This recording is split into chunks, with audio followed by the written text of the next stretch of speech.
بسم الله الرحمن الرحيم تبارك الذي بيده الملك وهو على كل شيء قدير الذي خلق الموت والحياة ليبلوكم أيكم أحسن عملا وهو العزيز الغفور الذي خلق 7 سماوات طباقا ما ترى في خلق الرحمن من تفاوت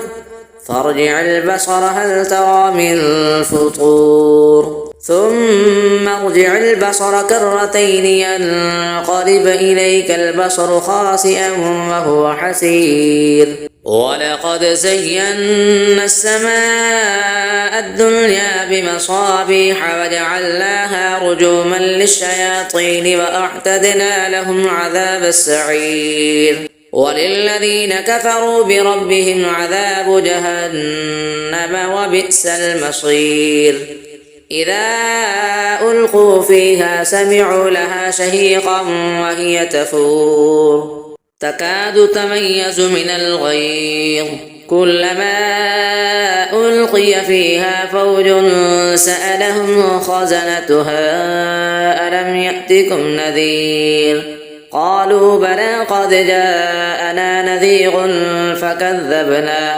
فكذبنا وقلنا ما نزل الله من شيء إن أنتم إلا في ضلال كبير وقالوا لو كنا نسمع أو نعقل ما كنا في أصحاب السعير فاعترفوا بذنبهم فسحقا لأصحاب السعير إن الذين يخشون ربهم بالغيب لهم مغفرة وأجر كبير وأسروا قولكم أو اجهروا به إنه عليم بذات الصدور ألا يعلم من خلق وهو اللطيف الخبير هو الذي جعل لكم الأرض ذلولا فامشوا في مناكبها وكلوا من رزقه وإليه النشور أأمنتم من في السماء أن يخسف بكم الأرض فإذا هي تمور أم أمنتم من في السماء أن يرسل عليكم حاصبا فستعلمون كيف نذير ولقد كذب الذين من قبلهم فكيف كان نكير أفلم يروا إلى الطير فوقهم صافات ويقبضن ما يمسكهن إلا الرحمن إنه بكل شيء بصير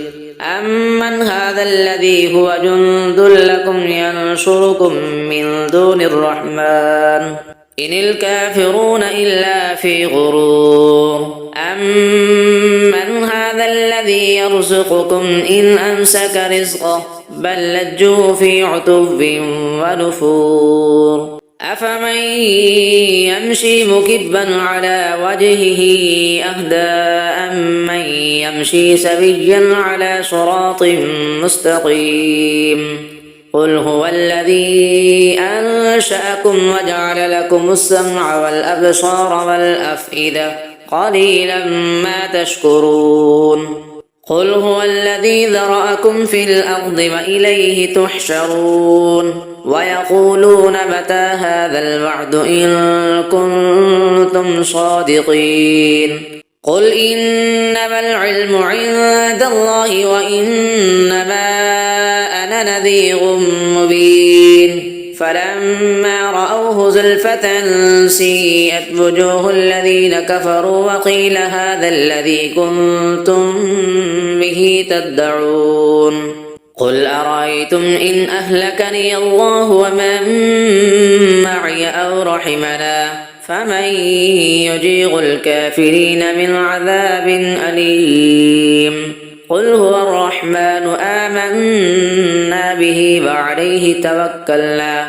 فستعلمون من هو في ضلال مبين قل أرأيتم إن أصبح ماؤكم غورا